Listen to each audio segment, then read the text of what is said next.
आहरी 7 दिन तांडव रचिब कालबैशाखी राज्य में कालबैशाखी वर्षा को नहीं सतर्क कर आंचलिक पाणीपाग केन्द्र आज 21 जिला को येलो वार्निंग जारी कर 7टी जिले में प्रबल वर्षा होने पूर्वानुमान कर आंचलिक पाणीपाग केन्द्र। वर्षा समय घंटा प्रति 40 ରୁ 50 किलोमीटर बेगर पवन बहिबा आशंका रही है। बुधवार 23 जिला को वार्निंग जारी होती। तेरे पश्चिम ओडिशा को वर्षा नहीं कौन सतर्क सूचना नथिबा बेले एठारे ग्रीष्म प्रवाह जारी रहिबो बोली आकलन करा जाउछि। गत 24 घंटे किसी स्थान में वर्षा होइतिबा बेले 3टी स्थान में तापमात्रा 40 डिग्री उपरे रेकर्ड करा जाइछि। देखिबा गत 24 घंटा रे हाईएस्ट मैक्सिमम टेम्परेचर रेकॉर्ड करा जाइछि। बलांगीर जिल्ला रे 40.8 डिग्री सेल्सियस ता सहित 3टी स्थान में 40 डिग्री किंबा ताठू अधिक तापमात्रा रेकॉर्ड करा जाइछि। हल्का मध्यम धरण वर्षा रेकर्ड करा जाइछि राज्य रे। आ सर्वाधिक वर्षा रेकर्ड करा जाइछि गंजाम जिल्ला रे चिकिटी ठारे 64.8 मिलीमीटर वर्षा। आगामी 7 दिन पर हल्का मध्यम धरण वर्षा रहिबार संभावना रही।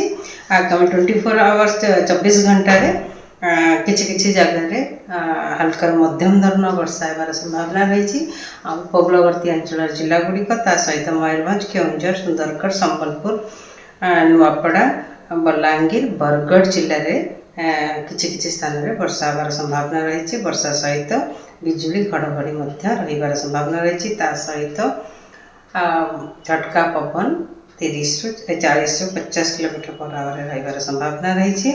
आउ गोटे काम जगार जमी गोटे दुटा स्थान में अनुगुल, ढेंकानाल, बौद्ध, खोर्धा, कलाहांडी, रायगड़ा, कोरापुट, मालकानगिरी, नवरंगपुर जिले में गोटे किंबा दुईटा स्थान में हल्का मध्यम धरण वर्षा होबार संभावना रही।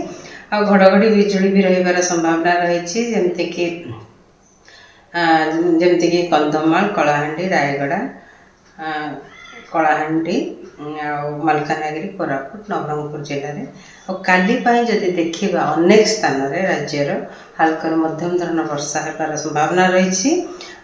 सहित वार्निंग दि जाइछि हेवी रेनफॉल वार्निंग दि जाइछि। हेवी रेनफॉल सहित लाइट बिजुली घड़घड़ी आउ झटका पवन 40 ରୁ 50 किलोमीटर बेगर बहिबार संभावना रही।